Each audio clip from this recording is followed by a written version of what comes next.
వైసీపీలో బొత్సాకు ప్రాధాన్యత తగ్గిపోయిందా? ఆ పార్టీ అధినేత జగన్ బొత్సాను పక్కన పెట్టేశారా?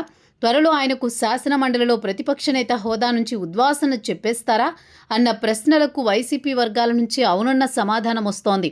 ఇందుకు పార్టీ పరంగా ఆయనకు పెద్దగా ప్రాధాన్యత దక్కడం లేదన్న విషయాన్ని రుజువుగా చూపుతున్నారు. ఇటీవల తరచుగా బొత్స అనారోగ్యానికి గురి కావడం వల్లని, జగన్ ఆయనకు విశ్రాంతి ఇవ్వాలని పెద్దగా ఒత్తిడి ఉండకూడదన్న ఉద్దేశంతోనే మండలిలో ప్రతిపక్ష నేత హోదా గురించి తప్పించాలని భావిస్తున్నారని అంటున్నారు. అయితే పరిశీలకులు మాత్రం ఇటీవలి కాలంలో కాపు సామాజిక వర్గం కేంద్రంలో పార్టీలో జరుగుతున్న పరిణామాలను ఉదహరిస్తూ జగన్ బొత్సాను పక్కన పెట్టడానికి అనారోగ్యం ఒక్కటే కారణం కాదని విశ్లేషిస్తున్నారు.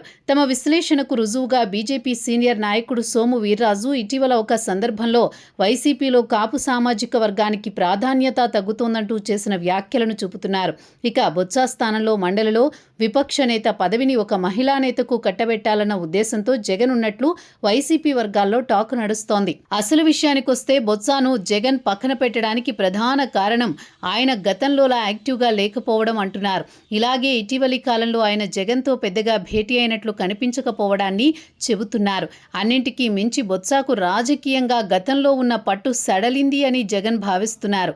పార్టీ వర్గాల ద్వారా తెలుస్తోంది. వీటన్నిటి మించి విజయనగరం జిల్లా వైసీపీ కార్యాలయం స్థలం విషయంలో ఇటీవల తలెత్తిన వివాదం బొత్సాకు ఉద్వాసన పలకాలన్న నిర్ణయానికి జగన్ రావడానికి ప్రధాన కారణంగా చెబుతున్నారు. పూసపాటి రాజవంశీల భూమిని ప్రభుత్వ భూమిగా మార్చి వైసీపీకి 33 సంవత్సరాల పాటు లీజుకివ్వడం జరిగింది. దీనిపై గోవా గవర్నర్ అశోక్ గజపతిరాజు కలెక్టర్కు ఫిర్యాదు చేశారు. అది ప్రైవేటు భూమి అని తేలితే కార్యాలయ భవనాన్ని వైసీపీ వదులుకోవాల్సి ఉంటుంది.